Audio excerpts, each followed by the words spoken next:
Down period, அதாவது கஷ்டகாலம். இந்த மாதிரி டைமில் வந்து பார்த்திங்கன்னா நமக்கு நிறைய தாட்ஸ் ஓடிட்டே இருக்கும். நம்ம கரெக்டாக தான் பண்ணுறோமா, இதை என்னடா வாழ்க்கை இது, நம்ம ஃபஸ்ட்டு நம்மளை நம்புகிறோமா, இல்லை நம்மளை சுற்றி இருக்கவங்க நம்ம நம்புகிறாங்களா, நிறைய தாட்ஸ் ஓடிக்கிட்டே இருக்கும். ஏன்னா நம்ம ஒர்க் அவுட் ஆகுமாங்கிற மாதிரி பல தாட்ஸ்.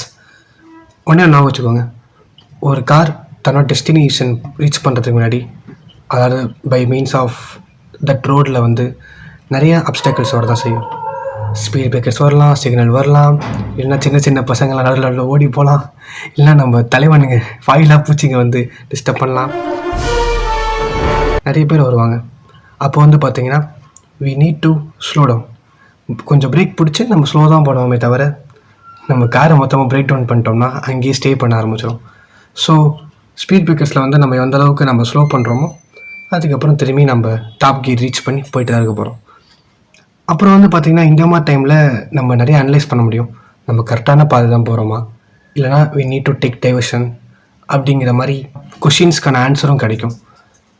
ஒன்றுமே இல்லை, நம்ம கூட பேசிக்கிட்டு நம்ம கரெக்டான டிசிஷனில் தான் இருக்கோமா, இல்லை கரெக்டான பாத்து தான் இருக்கோமான்னு சொல்லிட்டு கிளியர் பண்ணிவிட்டு 10x ஸ்பீடில் அதே டைரெக்ஷனில் போயிட்டே இருக்கலாம். என்ன டைரெக்ஷன் மாற்றுறதுனா கூட மாற்றிட்டு போயிட்டே இருக்கலாம். பட் செல்ஃப் டவுட்ஸை கிளியர் பண்ணிவிட்டு முடிஞ்ச அளவுக்கு நீங்கள் உங்கள் மேலே கான்ஃபிடென்ஸ் வைங்க. அண்ட் சில டைம் வந்து நமக்கு ஒரே மாதிரி ஸ்பீட் பிரேக்கர்ஸ் அடிக்கடி வந்துகிட்டே தான் இருக்கும். ஸோ அந்த ஒரே மாதிரி ஸ்பீட் பிரேக்கர்ஸுக்கு நிறைய டைம் ஸ்பெண்ட் பண்ணாமல், ஏற்கனவே பார்த்த ஸ்பீட் பிரேக்கர் தானே, அதனால் அது எவ்வளோ சீக்கிரம் கடக்க முடியுமோ அவ்வளோ சீக்கிரம் கடந்து டக்குன்னு ஸ்பீடை ரீச் பண்ணுங்கள். 10x ஸ்பீடில் ஃபாஸ்ட்டாக போயிட்டு இருங்க. And at last, life always moves on. You just need to choose a correct path with right direction.